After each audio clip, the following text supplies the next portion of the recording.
Welcome back, guys. So Konami dropped this new bullet header Haaland card yesterday, and before this release, a lot of people already believed Koller was the king of aerial strikers in eFootball. But now, Konami basically gave Haaland the exact tools needed to challenge him directly. So today we're comparing both cards properly. Stats, playstyle, player skills, and whether signing the new bullet header Haaland is actually worth it if you already own Koller. First, let's start with the new Haaland because this card honestly looks terrifying. 97 offensive awareness immediately tells you how dangerous he's going to be inside the box. Haaland's movement has always been elite in eFootball, and now with this version, he constantly positions himself perfectly for crosses, through balls and rebounds. Then the finishing too. 96 finishing on a striker with bullet header is ridiculous already because it means he's not just an aerial threat, he's also one of the deadliest finishers in the entire game normally. Then we move to the aerial stats, and this is where things get scary. 90 heading, 90 jump, and 98 physical contact is absolutely insane. Honestly, the 98 physical contact might be the most broken part about this card, because defenders genuinely get bullied by Haaland physically before the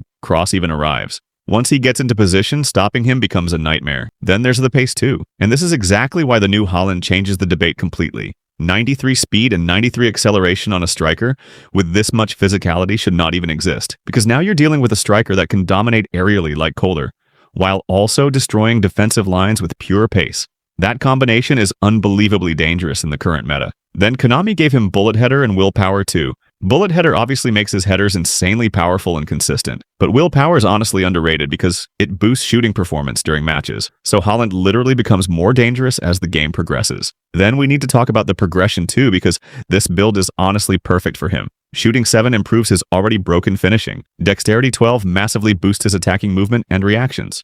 Lower body strength 8 helps with power and balance, while aerial strength 8 turns him into an absolute monster in the air. This progression basically maximizes everything Haaland is already elite at. Now let's move to Koller because honestly, this guy is still ridiculous. First of all, 202 centimeters. That alone already makes him one of the most annoying strikers to defend in eFootball. Then you look at the stats and it gets even crazier. 98 offensive awareness is unbelievable for a target man. Koller always positions himself properly in dangerous areas. Then there's the finishing too. 97 finishing on a striker this tall is unfair already. Most giant strikers usually feel clunky or limited technically, but Koller can genuinely finish almost everything. Then the heading stats too. 94 heading combined with bullet header is genuinely broken. And honestly, his height changes everything. Even though Haaland has better jumping, Koller is literally 202 centimeters tall. Sometimes he barely even needs to jump to win headers.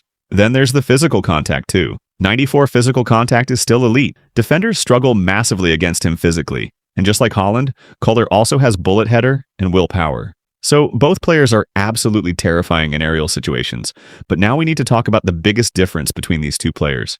The playstyle. Because honestly, this changes the debate completely. Koller is a target man. He stays central, holds the ball, and becomes the focal point for crosses and hold-up play. He's basically a pure aerial specialist.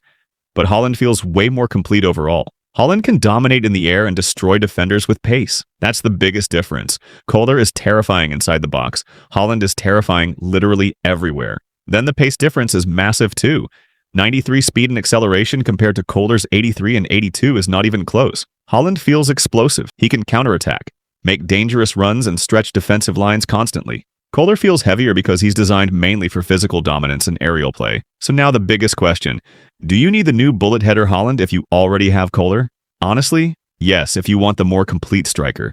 Because while Koller might still be the purest aerial threat in the game due to his height and heading, Haaland gives you way more overall. He's faster, more versatile, and far more dangerous during counters.